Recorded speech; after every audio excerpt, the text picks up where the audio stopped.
righty, listen up. The Olympic Winter Games, Milano Cortina 2026, they are just less than 2 weeks away. And today we finally found out that mogul skier Mikhail Kingsbury and ski cross racer Marielle Thompson are the Canadian flag bearers. Yeah. They are both highly decorated athletes. So Kingsbury has an Olympic gold and 2 silver medals. That is in moguls. And Thompson has a gold and a silver in ski cross. So we want to say to both of them, congratulations. This is so huge for us. We will be cheering you on every day of the games. Okay, keeping with sports, after American tennis player Coco Gauff was captured smashing her racket in the players' area following a loss at the Australian Open, she expressed displeasure that that footage was aired. And now other players are speaking out, pushing for an end to constant filming. So tournament organizers told BBC Sport that the cameras are used to help create a deeper connection between fans and players. But do we think that these players actually deserve more privacy? Yeah. You guys think so? Okay. Yeah, this is sport. We're watching a game. There are rules to the game. This was outside of the game. It's not a reality show. And I think between social media and the rise and popularity of reality TV, that it's being produced like a reality show, whereas absolutely, if you want to do that, that is her right, but that could impact some of the deals she has and also how she is perceived. Yes. So I think it is very unfair. Yeah, what do you think? I'm on the opposite end of this, and I have a very interesting take. I say blame Taylor Swift. And hear me, okay, so when Taylor and Travis started dating, remember she went to a regular season game and the ratings were 27 million. Those are Super Bowl numbers. And the Super Bowl, they benefited off that not just in ratings, also in the merchandising, in their social media hits, everything. And I'm sure all of the other sports were looking at that going, boy, if Alcaraz could just date a pop star, that would be great. And the reality of what's happening in professional tennis, which I love tennis, but year after year, the ratings are going down. So what do you have to do? Well, aside from waiting for Alcaraz to date a pop star, well, you have to create a narrative. You have to create moments that are gonna go viral, that are gonna make people tune into the Australian Open. So if it means getting video of Coco Gauff smashing her racket, or this other guy, Alexander, does a ritual handshake with his girlfriend, which was really cute, and they asked him right after the match and he was kind of thrown off, but it's like, we need to create a narrative. There is time to fill. The commentators have to talk about something. And I know this is not gonna sound nice, but we're not in an era of tennis with big personalities like McEnroe and Serena and Venus. These guys are very good tennis players, but they're very normal, quiet people. So you do have to drum up that drama. And how are we gonna do that? Well, we're gonna have to look for footage from other places so we can kind of get people interested. But it could be a danger to the sport. It could be a danger to the players. Like, at what cost? Taylor Swift, is she a danger to the sport? I don't think so. How is it a danger to the sport? Because I think looking at this is unfair to athletes, it's unfair to her, and it's actually not like part of the game. And I think a lot of us look at that and we cringe because we've been there. We've been there in moments where we're frustrated and we have to take our anger out. And she's not doing that within the game. So it might look like she is out of control or impact how she is perceived as an elite athlete. And specifically, she said, I was looking for privacy. She said, I don't need the kids to see me doing that. She's off the court. She's outside of the public eye. The ratings are dipping. They have to do something. I guess it depends what side you look at it from. If you're on the tennis side, that's probably the argument. I would definitely say from the players' side, sports gets us hot as a player. You know, I've never been at that level of sports, but I remember when I was in grade 10 and I was on the volleyball team. Girl would lose it sometimes, and I just needed a moment to myself. But the point is, I think where it's different is for women. I think there's something very different going on here. Why are the men not getting caught on camera? Because the men are allowed to express their anger right there on the court. And there often is no consequence. Hold on, John McEnroe. Look, you're saying that women are treated differently than men in tennis? What? Wait, What a concept. I'll go even further. What a concept. I'll go even further. Black women are treated differently? What? Breaking news. Serena and Venus weren't treated equally? What? Oh my gosh. But And that's they why get paid fairly? But that's why it does matter for Coco Gauff. She's still young, she's got a name, she's got great endorsements, she knows she's a role model, she is trying to do the right thing by her younger fans. She said, I was looking for privacy, so I think it's an intrusion. I think we gotta find a balance. Invite more celebrities to come and sit outside if you want a reality show. It's far. I would love a trip. Bring us to the Australian Open. We'll go. We'll be back in 15 minutes. Are you kidding me? I just think that while John McEnroe can become famous for having tirades, black women are are still going to be penalized. Oh, she lost it. So until the playing field is fair, protect black female players. Or here's a happy medium. Put up signs and let them know where this area you are on camera so that they know that you have to go down that hallway or do But something else. I've not seen footage like this before. This Because feels the different. ratings are dipping and they got to do something. But I'm going to move on because we're being told in my ear. All right, so also from the sports world, pro soccer star, England captain Leah Williamson has great admiration for her head coach, Serena Wiegman. And she hopes to take their relationship to another level. Take a look at what she had to say at the FWA Tribute Award earlier this week. So I stand in front of you as her player and captain, but also as a fan of her work. And one day, once her professionalism allows, potentially her friend. I've been told explicitly that is not the case at the minute. All right, so the question is, can an employee be friends with their leader, their boss?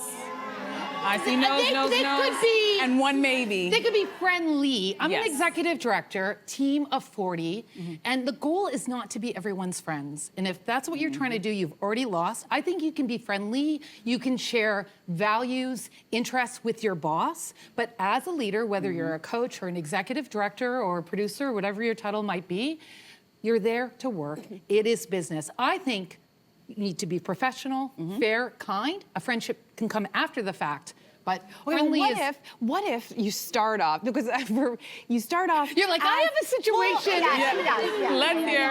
This has happened twice in my career where I've started off at a certain level, and in one case, I got the promotion, and suddenly I'm the boss to people who were my friends, people who I would go out with, have drinks with, have a relationship with, and suddenly there's a power differential. That's happened twice, and also it happened with another person who then they got a promotion.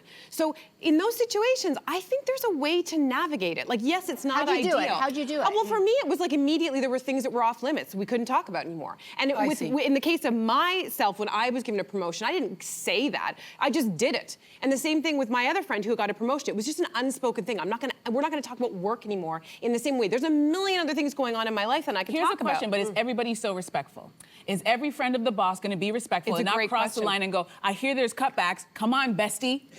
Tell me, I Yeah, need like to know. what happens when you have to let someone go? Yeah, For an exactly. interview? If you have, if we're in an office, right, and we have two besties, and the boss is one of the besties, and then there are cutbacks, and I get let go, but the bestie stays. You don't think I'm thinking, oh, must be nice. I had to be best friends with the boss, so for me to keep my job. You're 100% right. I just know navigating that is we tricky. spend hours of our lives, more hours of our lives in our jobs than we do with our own family and friends. So I think it's inevitable. It's naive of us not to think that sometimes these lines get crossed. I get it, but I think the hard part is the boss's job is going to be, and you know this, going to have to be feedback. So can you remain unbiased if you actually have to provide some harsh critiques or feedback to somebody who is your friend?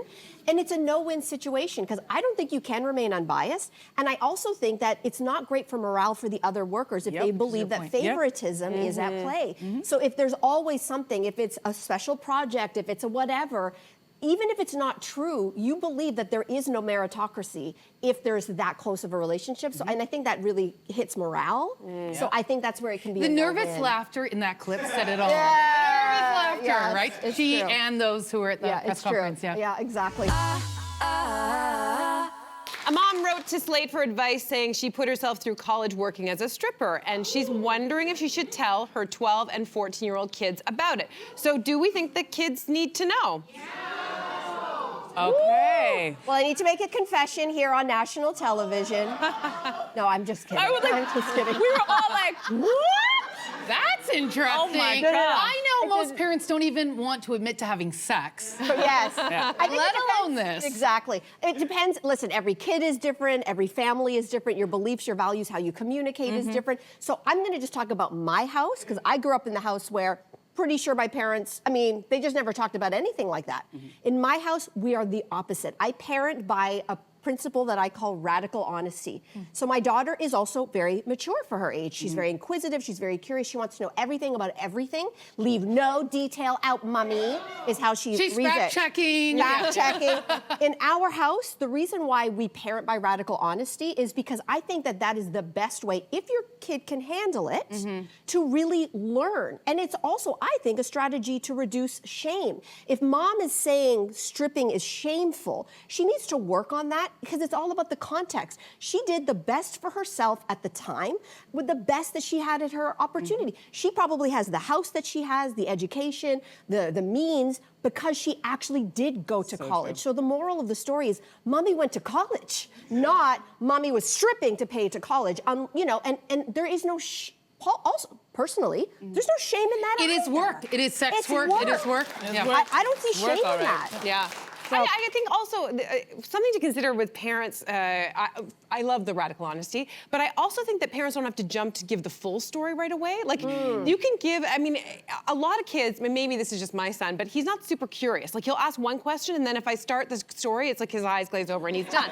So you could start, and you can just like dole it out as they become more curious. I also caution people, and even though I agree with you completely, you mentioned the word shame, and I agree. You've made meaning out of any action in life, even a mistake. You can turn that around and then it becomes a teachable moment. Yeah. But I will say what kids maybe need to also understand is that, or parents maybe need to understand is that kids talk and they talk to each other. And just because in your family you don't find any shame or judgment around that doesn't mean that the extended group of people, so you just have to prepare yourself for that. But people who go to the strip club also talk, so they could hear it from another source. That is true. There we go.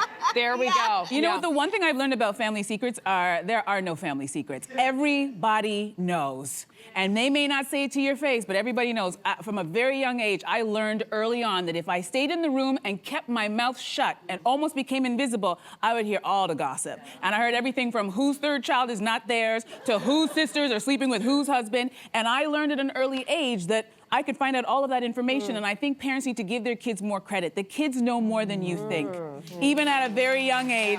By age 8, 9, I was already onto games, so I feel like if you want to, I'm not telling this mother when to do it, but I'm saying it's gonna come out. So better your kids hear it from you than some inebriated uncle at the Christmas party who's like, you know your mama used to strip. Like, that's what you don't want. So, choose it and get ahead of it, because again, it's better for them to hear from you, and everybody already knows. Everybody already knows. So yeah, that's my parenting advice for today. You're welcome, parent. You're welcome. That was free. All right, let's move on to our next topic. The Lunar New Year is coming up, and this crying horse toy is in honor of the Year of the Horse, and it has become a viral bestseller in China. Now, Reuters reports that it was actually made by mistake, but is now selling like hotcakes. So what does it say about the world today with this sad little horse? This is all of us. This is how we feel. It was a mistake, but a beautiful mistake. It reminds me of the upside down emoji. You know, the smiling face that's upside down. It sometimes just captures the moment of a mistake, or again, just how you might be reacting to the news. But it reminds me of another character. Let's pull it up. Oh, it's true. I never got Eeyore. What was his problem Gosh, again? doesn't that perfectly encapsulate 2025 and 2026 already? It's just like, wah, wah. So Eeyore, that's Eeyore's personality, but I think with this mistake, it's people embracing a moment. Yes. Through something that should be really cute and, you know, squishy and stuffy. It's like, I love how they this is all of us. Yeah, it is all of us. I feel like I'm worried that it was like, is this a cry for help from the employees of this place that made this as well? And then I was just kind of like, the one thing I do really like is that they all kind of seem surprised by their, like, I don't know if we can call it up again, but they're kind of like, it's like they're surprised by their moves. What my fear also is that, look at, they're like, I'm surprised. It's shock. No, they look like, what next? What? What else? A little side eye, a little side eye. A premonition for 2026? I feel like they're looking at an orange man off screen. Anyway, you know what's so sad about this is because apparently it was a mistake in the factory. Somebody sewed the smile upside down, which could have been a cry for help. But this actually reminds me of something that in Silicon Valley right now, there's the adoption of this like work ethic called the 996. 996 was borrowed from Chinese workers. What is 996? You work 9 a.m. to 9 p.m. 6 days a week. Wow. This is how a lot of Chinese workers work. It's exploitation by our standards here in North America. They call it modern slavery even in China, right? And so to me, it's so sad that the Year of the Horse is supposed to be optimistic. This is the year you're gonna be unbridled. You go out and chase your dreams. And what this is really saying is we're working too much to chase our dreams. That's what it says to me. So it's kind of sad, But I really want one. Can someone send me one? Yes. Can someone send me one, And for please? those of us in U.S. and Canada, we just look at the news and Donald Trump and go, that's how you're making us feel all the time. That's our faith. So true. That's our faith. From the file of the most un-Canadian things that you can do is the next story. A writer argues in the Globe and Mail that we should all stop helping drivers who get stuck in the snow. Okay, well, he says that if you don't have winter tires and then you choose to drive in a major snowstorm, you deserve to get stuck. So is it okay to refuse to help somebody? Who are Andrea? these monsters? Who is this monster who even came up with this ridiculous question? First of all, I'm gonna take this opportunity. I lived out in Saskatchewan for a while, and before I got there, they kept on warning me about the Saskatchewan winters. And I go, everybody relax, I'm from Canada, I'm from Ontario, I've seen winter. Boy, was I wrong. Because a Saskatoon winter is very different. And I had a car that was stick shift, and it was also rear-wheel drive, and my tires, well, they'll just leave that alone. They weren't winter. A little smooth. And I got stuck all the time. And in the 2 seconds into getting stuck, someone would just hop off the sidewalk and help me out and be like, all right, here you go. And it's warmed the cockles of my heart so much that when I see someone stuck, I know that feeling and I don't even think. I just leap and go, okay, let me help you get out of it, because I know that helpless feeling of like, how am I gonna get out of this? So this idea that you're gonna leave people stranded, there could be a young woman in there who's just trying to get to her job so she can, make her rent, and you're gonna leave her stranded? That's not Canadian, that's not what we do. Okay. It's not what we do. Yes. 100%. You're leaving people stranded? I'm just saying, I think it's, like, there are different scenarios. Like, what if you are in a rush to get somewhere, you have to go pick up your kid, and somebody, is stuck? Like, I think we have to give some people some slack, and I also think, like, right now, there's a lot of people driving around who, they don't know what they're doing in this weather. And they chose to take out their sports car that's this far off the ground. They thought that was a good idea. That's and the only car they have, maybe. Okay, but let's take this line of thinking further. I'm not into cars. I don't have a car. I ride a bike, I walk, I took public transit here.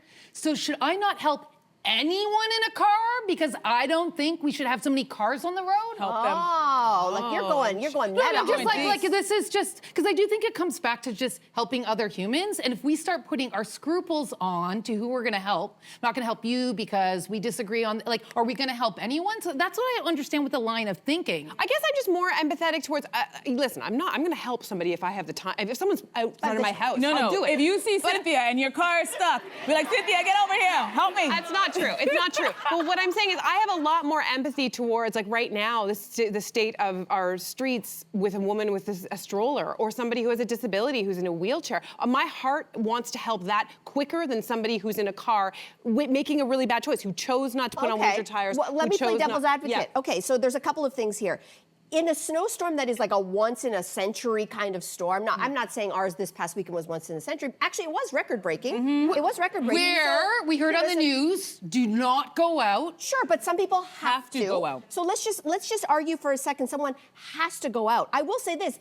I believe, and I think we all believe, we're actually amazing drivers. So who actually believes or knows that they're a bad driver? I think even though I'm a great driver, I could still get stuck unknowingly as well. I also want to say, winter tires are so expensive. Thank you. So if you're like, you know what, I have to get to my job, I have to make rent, but tires can cost $600 to $1,800 for a set of 4, depending on your vehicle, and you go, and you might think, I can do it. But what if it's someone else's fault, and they end up putting you, there's so many situations. But I'm with you because a lot of people need help in a major snow event, which is what the City of Toronto has been calling this. And I do think there are people who are walking or elderly who aren't in a car that can heat them up that do deserve our help. But it first. should be either or. It should you see someone who needs help, help them. Whether it's a mom with a stroller, someone stuck in the snow. This is what makes our society tolerable. Just help. You see somebody in need. Yeah, exactly. Well, anyways, listen, the March-April edition of The Walrus is getting ready to come out, and it dives into the untold story of the deadliest mass shooting in Canadian history. This is your magazine, Jen. Can you tell us about why you decided to dive into this topic? Yeah, so this is a sneak peek of our cover story for March-April, which you'll see on newsstands soon, and the story is online for free at thewalrus.ca. If you think back to April 2020, we were navigating lockdown. It was the deadliest mass shooting in our history out of Portapique, Nova Scotia. So this is the perspective of the common law partner of the shooter. So if you're interested in the story and learning more about it, I think it would have got more coverage if we weren't navigating COVID, or if you followed true crime. It connects domestic violence to the larger story. So yeah, look for it if you're interested in reading more. And we have a range of other stories and games and more at the website. Thank you so much. Good to Jen, as always. Yeah, thank you. Nice to be back. Thank you so much for mixing it up with us as you do. We love having you here. Thank you so much. Thank you.